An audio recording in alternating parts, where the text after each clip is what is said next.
오늘 장에 꼭 아셔야 할 핵심 3가지 이슈와 함께 롱앤숏 전략을 전해드립니다. 토마토 전략실 정의만 전문가입니다. 안녕하세요. 예, 안녕하세요. 네, 정의만 전문가의 이슈 보실까요?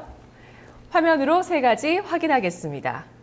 첫 번째, 글로벌 이슈 중국, 스페인으로. 두 번째, 펀드 환매 지속. 세 번째, 1950포인트까지 열어둬야. 첫 번째입니다. 글로벌 이슈 중국, 스페인으로. 자, QE3 카드 이후에 지금 경제 지표에 따라서 왔다 갔다는 하고 있는데 제한적인 상승과 하락을 기록하고 있는 상태거든요. 예. 지금 사실 글로벌 증시는 중국과 스페인을 집중하고 있습니까? 그렇진 않고요. 이제 대형 이슈가 사실 ECB의 국채 매입 프로그램이라든지 그리고 QE3 발표 그리고 이번 주에 나왔던 BOJ 양적 완화 정책 이런 대규모 이슈 부분 후에 좀 숨고르기 양상이 좀 이어지고 있는데 거기에 이제 중국과 스페인의 이슈가 대두가 되고 있다는 부분이죠. 거기에 이제 일단 중국에 대한 이슈는 좀 긍정적인 요소가 좀 많고요. 스페인에 대한 이슈는 좀 다소 부정적인 이슈가 많은데요. 중국이 이제 HSBC PMI 지수를 발표하면서 경기 둔화 우려감이 좀 표출이 됐고요. 그리고 이제 스페인 같은 경우는 지금 전면 구제 금융 가능성이 좀 나오고 있는데 일단 중국의 이슈를 먼저 좀 살펴보면 중일 영토 분쟁 부분이 지금 시장에서 이슈화가 되고 있는데 물론 큰 이슈화는 되고 있지는 않지만 우리나라 증시는 좀 반사이익을 얻을 가능성이 높다라는 부분이죠. 결국 일본과 중국이 그러니까 어떤 이 영토 분쟁으로 인해서 결국 반사이익 부분, 그러니까 중국 영토 내에서 그러니까 반일 시위가 지금 격화되고 있다는 부분이죠. 그러니까 반일 감정이 상대적으로 높아가는 상황에서 결국 일본 제품의 불매 운동으로 이어지면서 반사적으로 우리 자동차라든지 전자기기 이런 쪽에서는 적어도 수혜가 예상이 될 거로 보여지고 있고요. 또한 이제 중국 국경일이 다가오면서 결국 이 여행업체, 결국은 이제 일본 대신 한국으로 방문하면서 여행업체에 좀 호재 쪽으로 좀 작용할 가능성이 높습니다. 그리고 최근에 시장에 어떤 강세를 보였던 외국인 전용 카지노 업체들도 좀 수혜가 예상이 된다는 부분에서 이들 업종은 좀 긍정적인 이슈가 좀 나올 가능성이 높다 이렇게 보여지고 있고요. 또한 이제 경기 부양책에 대한 기대감이 커지고 있는데요. 중국의 HSBC PMI가 47.8을 발표가 됐습니다. 전달 확정치인 47.6보다 소폭 개선이 됐지만 표를 보시게 되면 지난해 하반기 때부터 50선을 좀 하회하는 모습이 연출이 되고 있다는 부분에서 계속적으로 경기 둔화 우려감이 커지고 있다 이렇게 좀 보여집니다. 결국 이러한 어떤 경기 둔화 우려감에서 향후 중국의 어떤 경기 부양책에 대한 기대감이 점진적으로 커지고 있는데 일본의 양적 완화 정책 이후에 오히려 이제 중국의 인민은행 쪽에서 통화 정책이 바뀌지 않겠다라는 얘기가 나오면서 다소 기대감이 약화되고 있지만 적어도 계속적으로 기대감이 커지고 있다는 부분인데 가장 핵심적으로 볼 수 있는 부분은 이제 10월달 15일, 18일에서 전인대가 열릴 예정입니다. 결국 그때 이후에 정권 2학기에 맞춰서 대규모 어떤 경기 부양책이 나올 가능성이 높고요. 그리고 중국 상무부에서 대외무역 촉진 정책 발표가 이달 안에 나올 수 있다라는 부분에서 향후 중국에 대한 경기 부양책 모멘텀은 좀 어느 정도 시장에 나올 가능성이 높다 이렇게 좀 판단이 쓰고 있습니다. 네, 아니 저는 사실 어제 아시아 증시가 1%대 하락을 했잖아요. 중국도 3년여 만에 최저치까지 또 밀렸고요. 아니 이래서 중국은 지표가 안 좋다고 하지만 어쨌든 이렇기 때문에 정책을 전반적으로 내놓는 건데 중국도 곧 낼 거라는데 왜 이렇게 또 낙폭이 나오나요? 라고 질문을 하고 싶었거든요. 근데 미국과 유럽을 보니까 이런 정책에 대한 효과와 기대감이 어느 정도 든든하게 뒷받침이 되긴 되는 것 같아요. 근데 아시아는 왜 이렇게 낙폭이 깊었을까요? 그러니까 이제 결국은 어떤 대규모 경기 부양책을 기대하는 상황에서 지금 정권 어떤 교체 시기에 맞물렸다는 부분이죠. 그러니까 시장에서 원하는 효과가 나오지 않고 있고 그리고 경기의 어떤 경제 지표가 안 좋기 때문에 어떤 투자 심리가 좀 불안 요소가 좀 작용하고 있는데 이 부분은 어느 정도 하반기에 갈수록 좀 모멘텀으로 작용할 가능성이 높다 이렇게 좀 판단이 쓰고 있습니다. 네, 스페인 가볼까요? 예, 스페인이 이제 전일 국채 48억 규모의 국채 발행을 성공을 했습니다. 일단 내용적으로 본다면 성공을 했기 때문에 좀 좋다라고 볼 수가 있지만 좀 내용 자체는 좀 안 좋다 이렇게 좀 판단이 쓰고 있습니다. 3년 만기 국채 같은 경우는 39억 유로를 발행을 성공을 했고 10년 만기채는 8억 9,500만 유로를 성공을 했습니다. 근데 시장의 대체적인 분위기는 낙관적인 해석은 자제하자라는 부분인데요. 결국 이런 이 스페인 국채 발행의 어떤 성공 여부는 결국 스페인이 향후 ECB의 국채 매입을 요청할 거다. 이런 부분에서 성공을 한 거지 스페인 자체의 어떤 체력으로서 성공한 건 아니다. 이렇게 분석이 나오기 때문에 어느 정도 그래서 좀 이 낙관적인 해석은 좀 자제할 필요가 있고요. 최근에 나왔던 이슈는 결국 스페인 은행권 부실 부분이죠. 이런 부분이 1,700억 유로 규모라는 부분인데 이 부분은 결국 대규모, 그러니까 전면 구제금융 없이 해결할 수 없다라는 게 대체적인 시각입니다. 그렇다면 향후에 그 전문적인 어떤 구제금융을 실행할 가능성이 높은데요. 일단 지금 표를 보시게 되면 스페인의 어떤 국채 수익률 표를 보시게 되면 7월 달에 7%가 넘어갔던 국채 수익률이 최근에 지금 6%대 아래까지 형성이 됐습니다. 이 부분은 어떻게 보면 스페인의 국채 수익률이 6%대 이하로 내려가면서 어느 정도 전면구제 금융을 좀 안 할 수 있다라는 요소가 나오는 거죠. 즉, 은행권의 부실 부분, 이런 부분 본다라면 전면구제 금융을 신청을 해야 되는데 계속적으로 스페인 정부에서 머뭇거리고 있는 거예요. 결국 투자자 입장에서는 불안감이 커지고 있다라는 부분인데요.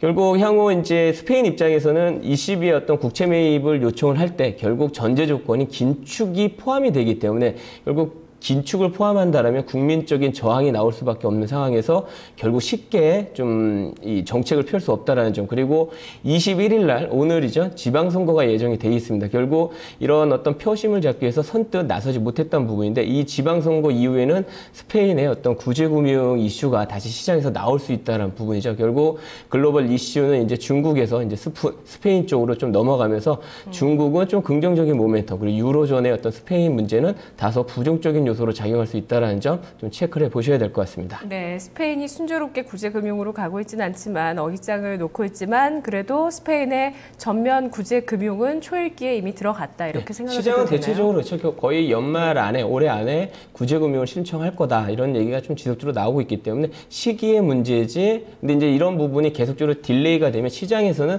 불안 요소로 작용할 가능성이 높다라는 거죠. 빨리 해서 시장을 좀 진정시키는 걸 좀 필요로 하고 있는데 스페인 정부 쪽에서 계속 그런 미루고 있다는 부분에서 오히려 불확실성이 커지는 측면이기 때문에 이번 주에 이슈를 한번 좀 계속적으로 좀 보셔야 될 것 같습니다. 네, 알겠습니다. 다음 이슈입니다. 두 번째, 펀드 환매 지속.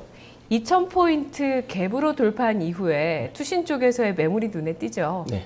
결국 이제 그 유동성 장세 QE3 이제 발표 이후 외국인은 지속적으로 현물 매수를 하고 있습니다. 결국 유동성 장세의 연속상인데 2,000포인트 이상 되니까 결국 그 주식형 펀드에서 자금이 좀 어느 정도 이제 좀 출회가 되면서 결국 시장의 상승에 발목을 잡고 있는 부분이죠. 결국 향후에 외국인의 매수세와 기관의 매도세로 결국 수급 공방이 계속 이어질 수 있다는 부분이죠. 전일 같은 경우는 어떻게 보면 기관의 승리로 볼 수가 있는 거고요. 최근에는 이제 외국인들의 승리에서 기관의 승리로 가고 있다. 즉 상승의 발목을 잡을 수밖에 없는 구조다 이렇게 좀 판단이 쓰고 있고요. 지금 표를 보시게 되면 주식형 수익주권의 어떤 자금 유출입인데요. 올해 이제 5월 달부터 지속적으로 유입이 됐던 그 수익형 주식형 수익증권이 8월 달부터 지속적으로 좀 환매가 이루어지고 있다는 부분.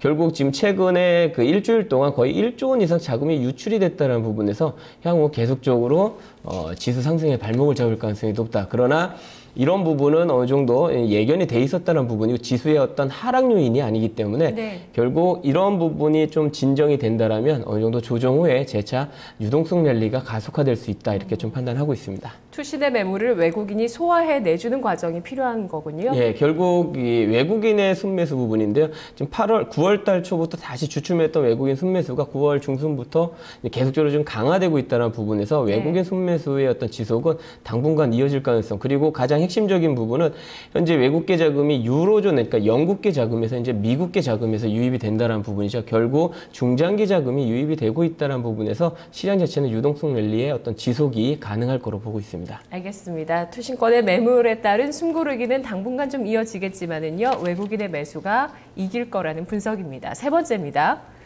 1950포인트까지 열어둬야 갭 메우기 과정 말씀하시는 건가요? 일단 기술적인 부분이죠. 갭 상승 후에 결국 갭 메우는 과정이 좀 이어질 거로 보여집니다. 결국 수급적인 부분에서 기관의 매수세가 나오고 있다라는 부분이고요. 보통 이 갭을 메우고 가져야 또 상승 탄력도가 커진다라는 부분이죠. 다이렉트로 여기서 2050포인트까지 올라가면 또 두들겨 맞을 자리입니다. 결국 현재 시점에서 숨고르기 양상에 거친 후에 재차 상승 모멘텀으로 갈 가능성, 결국 1950포인트까지 열어둬야지 결국 시장은 조금 더 추가적인 상승이 나올 가능성이 높고요. 그리고 대체적으로 QE3, 그러니까 1차 양적 완화 정책이나 2차 양적 완화 정책 후에 발표 후에 보통 한 1개월 3개월 정도 조정 국면은 나왔습니다. 기대감으로 올랐던 주식 어느 정도 조정 국면 나온 후에 2차 랠리가 형성이 됐다는 부분 한번 체크를 해보셔야 될 것 같고요. 그렇다면 현재 단기적인 조정 후에 재차 한번 랠리를 기대해 볼 수 있습니다. 네, 롱앤숏 전략 보겠습니다. 자, 1990선에서 어제 마감됐는데 롱을 어떤 쪽을 펴야 될지, 숏 전략은 어떤 쪽인지 예, 일단 구분해 주시죠. 유동성 확대 쪽에 측정을 맞춰야 될 것 같습니다. 네. 결국 이번 주에는 뭐 증권, 건설, 그다음에 은행 쪽을 얘기해 드렸었는데요. 지속적으로 좀 관심을 가져봐야 될 것 같습니다. 아까도 얘기했지만 기관들 중심에서 펀드 매가 나온다는 부분, 이 부분은 결국 대형주 중심의 약세가 보일 수 있다는 부분인데 달리 생각한다라면 결국 투신권 중심의 보유 비중이 낮은 업종은 결국 그에 따른 영향이 좀 적다라고 판단할 수 있죠. 이런 부분이 결국 증권, 건설, 은행 쪽이 아닌가 이렇게 좀 생각이 들어지기 때문에 이런 업종은 1950선이 온다라면 결국 비중 확대 쪽으로 좀 초점을 맞추셔야 될 것 같고요. 현재 시점에서 단기적인 조정이 나온다 하더라도 매도 관점이 아닌 매수 관점이고요. 추가적인 상승이 2050포인트 이상이 된다라면 그때 비중 축소 쪽으로 접근하시는 게 좋을 것 같습니다. 네, 매수 시점은 좀 늦춰야 됩니까? 1950선 되면은 이제 계속적으로 비중 확대를 하시는 전략으로 접근하셔야 될 것 같습니다. 네. 결국 1950선까지는 시장에서 보고 있기 때문에 결국은 분할 매수 관점이 좀 시장에 맞을 거로 보여지고요. 다만 이제 개인 투자자분들이 현재 주식 비중이 거의 뭐 꽉 차 있지 않을까라는 생각이 들어집니다. 그러니까 현재 시점에 다소 좀 하락을 염두에 둔 보유 전략으로 좀 접근해 주셔야 될 것 같습니다. 네, 오늘 종목 골라주실까요? 예, SKC입니다. 예, 좀 차트를 좀 보시게 되면요. 뭐 하반기 PO 증설에 따른 물량 증가 효과, 그리고 필름 부분의 이익 개선이 예상이 되는데요.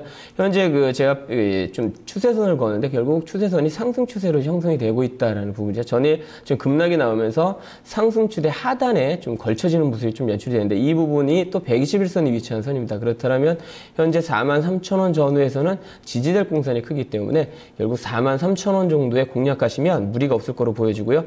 그리고 하반기 이익 모멘텀을 본다라면 목표가 5만 원 설정을 좀 충분히 가능하다 이렇게 좀 판단이 씁니다. 네. 손절가는 4만 원을 제시해 드리겠습니다. 알겠습니다. 정 원가님 분석 고맙습니다. 예, 감사합니다.